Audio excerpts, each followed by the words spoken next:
Hello, I'm Sudarshana Starshine Star. I'm very glad that you're here with me right now. It is Saturday night. It is June 8th, and it's still 2024. What a glorious, glorious, stunningly paradise day today was. It was so beautiful. I had to spend a lot of time outside. Right when I woke up this morning, I was going to record the subject of this clip that I'm just getting around to now, but I just had so many other things that I was doing. It has a funny, believe me, it made me laugh. I thought, I'm going to record a clip and put it on my socials. It's going to be about the cross, the double cross, a lie that the infamous CEO of Starbucks for a long time, Howard Schultz, told, and Jesus. So that is a funny combo, right?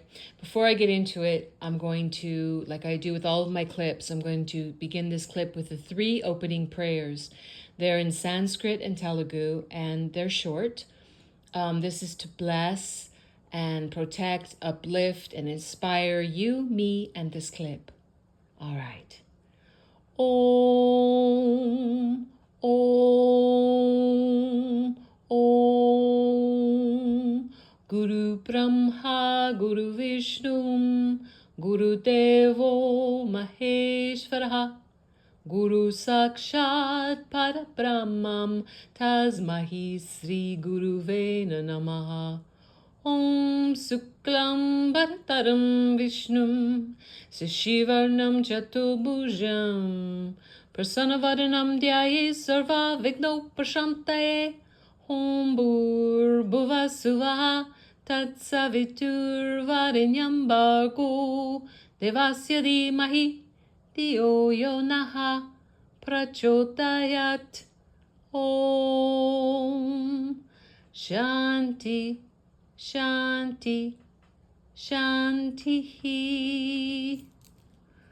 Okay, that's good. I remember not to. This morning when I recorded a clip early this morning and I put it up on my socials, I was laughing. I started so low that I could hardly sing the Guru Mantra at the end. I felt like I was at the wrong end of a really bad, like a barbershop baritone quartet. It made me crack up. But anyway, that was funny. So this topic that I thought about, the cross, the double cross, a big lie that CEO Howard Schultz of Starbucks told, and then Jesus, weaving all through this, is, first let me start with the cross. There is a little bit of a misconception about the crucifix and the cross. If you're wearing crucifixes or if you have them in your home or whatever, that's fine. Don't worry. But I just want to impart this little bit of information. The crucifix is, a killing machine, an object of killing. It's different from the cross. Yeshua knew, even before he came into incarnation, and he was a pure crystal soul. He had never incarnated before, so those myths or things that you hear about Yeshua, Jesus the Christ, having been incarnated in other lifetimes, that is not the truth. That was his first incarnation. He was a pure crystal soul, and he was conceived immaculately. But he knew, even before he incarnated, that his sacred geometry, his personal, what's called in India as your personal yantra, and that's spelled YANTRA, your own personal symbol. It's like your soul diagram. He knew that it would be the cross. And it's a very powerful yantra. It's so powerful. So if you just wear a cross around your neck, or you're wearing it as a bracelet or a ring or whatever, or you have it in your home, it's really a powerful thing to do. It's for divine protection circles and just high positive energy. I would recommend, if you're wearing the cross, it doesn't have to be a big one, but try to get some good high quality silver or gold, because that has a resonance to it increases the energy, frequency, vibrations, or you could just also have it in wood, a piece of real wood, not synthetic. And for your home, you can put it up. I think it would be best if you could have anything really, but I wouldn't say who could put up like a big huge cross of gold or silver. If you can, that would be wonderful. But brass,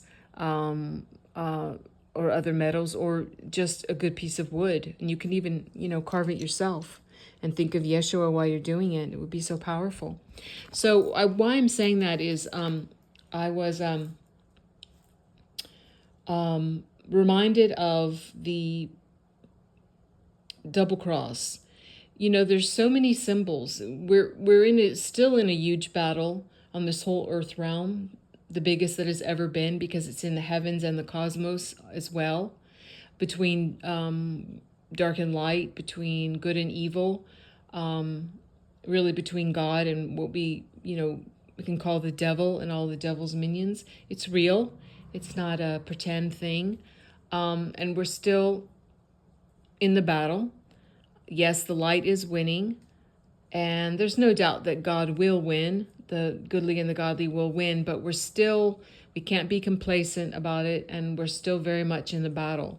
So why I'm saying that is that even though there's been so many of what I just term, the dark controllers that have controlled this earth realm for just about 26,000 years, I just call them the evils, a shortcut, the evils and all of their minions.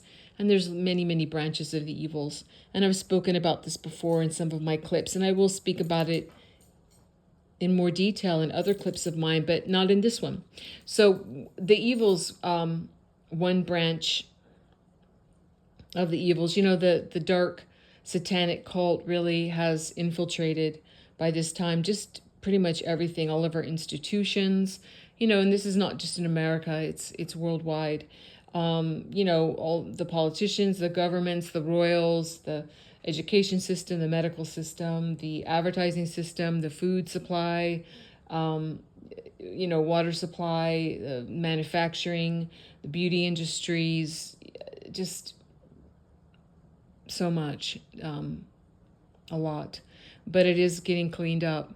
However, it's really beneficial if one becomes more aware, because these evils and their minions, I don't know if you might have heard that their symbols will be their downfall.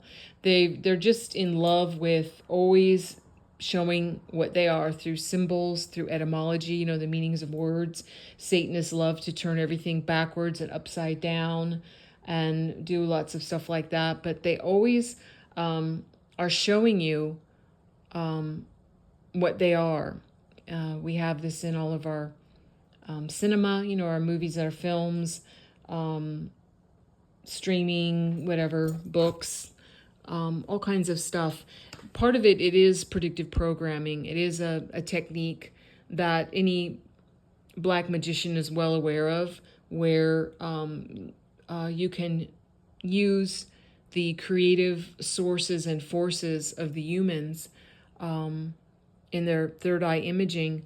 You can plant seeds in that via, images coming from, like horror movies, or like movies like Jaws and those Saw movies and things like that are just so horrific.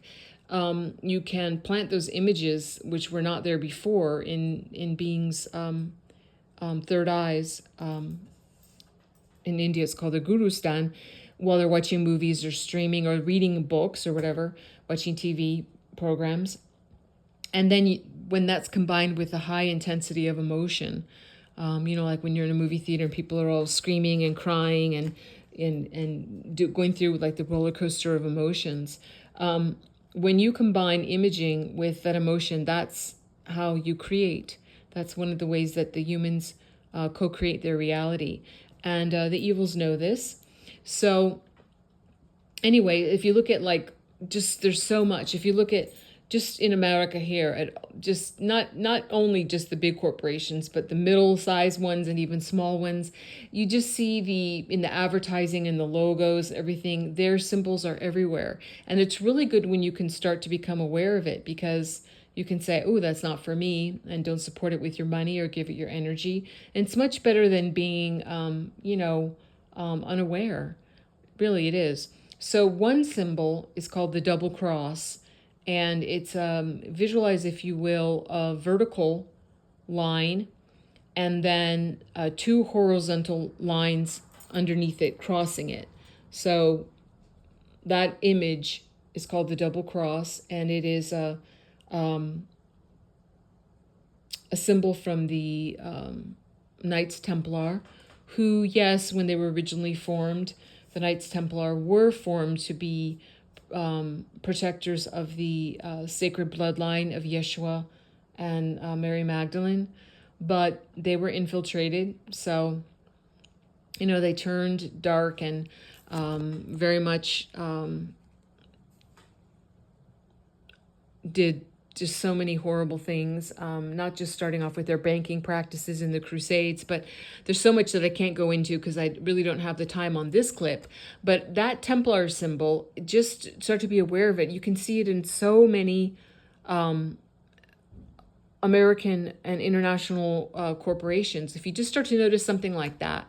So I don't know why that was on my mind early this morning about, talking about the cross and the power of that symbol, and as opposed to the double cross, which even by its name, the double cross, that tells you what it's all about.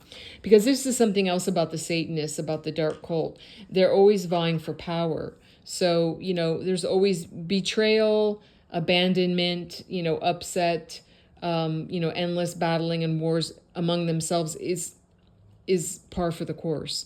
There's no loyalty, and that's just that world. So how I'm going to just end this is I wanted to also, it made me think of Howard Schultz, the CEO of the Starbucks that was originally founded in the 1970s in Seattle, Washington. If you go back, you can look, and I don't suggest using Google or Wikipedia because those are really corrupted. Use Bing, B-I-N-G, or Brave browser.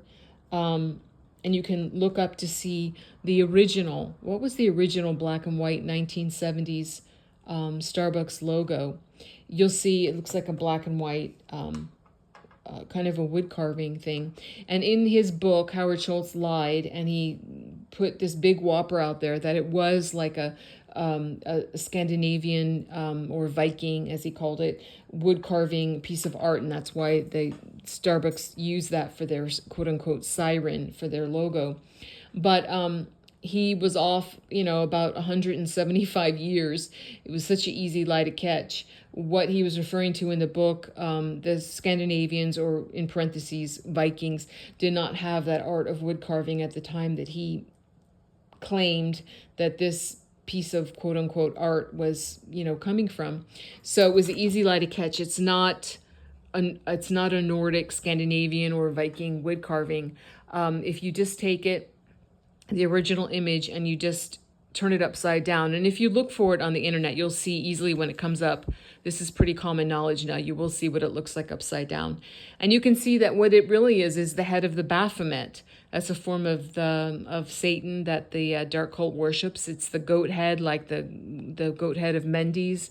And the figure has the female breasts and the erect male member, and it has one hand with the two fingers pointing up and one down, as above, so below, like the very satanic, evil nightmare Aleister Crowley made very famous. So I'm pretty sure that's a pretty well-known image to see. Like if you look at the official Church of Satan, they have the Baphomet as the statue, worshiping it. So anyway, with the Starbucks original logo, you can see that what it is, it's the when you turn the quote unquote wood carving upside down, it's very easy to see. It's a very horned, huge head of Baphomet, and it's eating alive a female. It's halfway in its mouth as the sacrifice, as the satanic sacrifice. So that tells a lot, doesn't it? And over the decades, as the logo has been changed, it's still to this day, like you look at it, like let's say you go and walk by a Starbucks. I'm sure all of you know what that symbol looks like. They call it the siren. It's in a pretty green color. It looks like a mermaid with you just see the ends of her split mermaid tail, quote unquote, or siren tail. You don't see the rest of it like below the waist. It's actually a very lewd image, because if you even see it from the back, if they weren't cutting it off, a mermaid like holding up her own split tail, split in two, what she's presenting in a full frontal situation. It's very lewd. But even with what's shown now in the most modern rendering of the Starbucks logo, and I remember this hit me several years ago. It was right when I was being red-pilled, and I was in a Starbucks with my guy, and I turned and I was just gazing and looking at the Starbucks logo. And I already knew Starbucks was, dark cult, but I would just bless my coffee, whatever, when I went, if I would go in there. Oh my goodness. It flashed on me, and I couldn't believe it. I was like, look at this Starbucks siren logo. She's throwing horns. That's what that is you can't even see. It's just suggested what's, below the belt, so to speak, of what that split-tailed siren is presenting. But her two split tails, what they're doing is just exactly like the throwing up the horns, the devil horns. And you can't make up a story like so many people want to do, like, oh no, the Starbucks siren is just, she's just a heavy metal enthusiast. She's just saying rock on, No, she's throwing the horns, the devil horns, the sign of the worshiping the devil. So why I'm saying that is, let's just say that you become aware of that and other things, and you're like, well, I still sometimes go to Starbucks, I'm getting my Frappuccino or whatever. Then I would suggest, and this is where the topic of Jesus comes in again, I would suggest then just bless it. Bless the, whatever you're drinking. I really wouldn't advise eating anything, because we're still in such a time of, they're putting such crazy things in the food, nanoparasites and graphene oxide and stuff like that. But if you're just getting a coffee, I would say, okay, well, this is what I would suggest. The name of Jesus Christ, just his name, and I say just, the power and the authority in the name of Jesus Christ is beyond comprehension. What you would do is just say, I command on the power and authority of the name of Jesus Christ to bless and purify and sanctify this beverage, or whatever it is that you're eating or drinking, or using it for healing, or in all ways, really, everything large and small, even for let's say machines aren't working. There's nothing too small or too big. And what I want to say just in the end of this is that Yeshua, Jesus Christ, what he did on the cross, a form of yoga, and I don't mean physical yoga, I mean ancient Vedic austerity called Kundalini yoga. He split up his soul and threw all the soul parts but one out into the cosmos. And I didn't say just the Milky Way galaxy, I said the cosmos. That's all of creation. So this is why when you hear, and you might think, well, that's just an exaggeration. This is why Jesus the Christ is actually inside of all of us already. And it's not about religion. Jesus, Yeshua, did not form the Christian religion. He was a Middle Eastern yogi, a supernatural saint, a Dattatreya Avatara. He was the only soul to have accomplished this. He made a deal with Mother Divine in advance, and he was very glad to do it. The torture that you even hear about that he went through, what he went through is much worse even than we even hear about. It was the worst thing.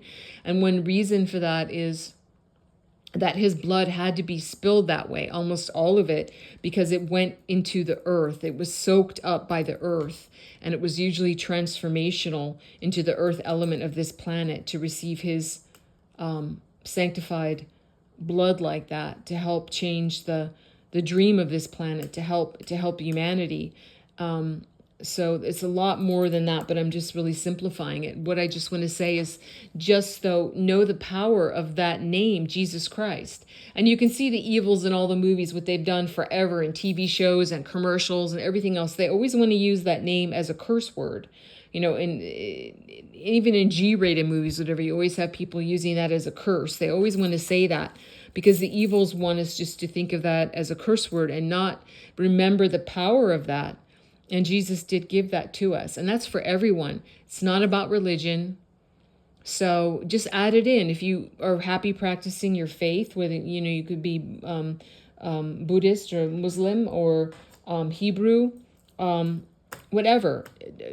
Just see what happens when you add in using just the name of Jesus Christ to help you with things in your life. And what's true will bear the real fruit for you. You'll see the results. It's like if it doesn't bring the results, like why do it? But try it, see what happens, and I would love to know that you're trying it. That would be so great. I love passing this information along to anyone that doesn't know that. Okay, I didn't mean to make this clip that long, but I'm going to, let's see, was there anything else I wanted to say? No, that's it for right now. It's late. I'm a little bit tired, so I'm stretching this out longer than I wanted to. But I wanted to give all of you this clip, this opportunity to hear this. So I'm going to close with the closing prayers, and what I'm saying is God bless all beings in all worlds. Om Loka Samasta Sukhino Bhavantu. Loka Samasta Sukhino Bhavantu. Loka samasta sukhino bhavantu. Om Shanti, Shanti, Shanti. Yes, peace, peace, peace. I'm wishing all of you a very good night or a good day wherever you are in the world. I'm sending you and yours all of my love and hugs. God bless you and yours. And I will see you when I see you. Bye-bye for now.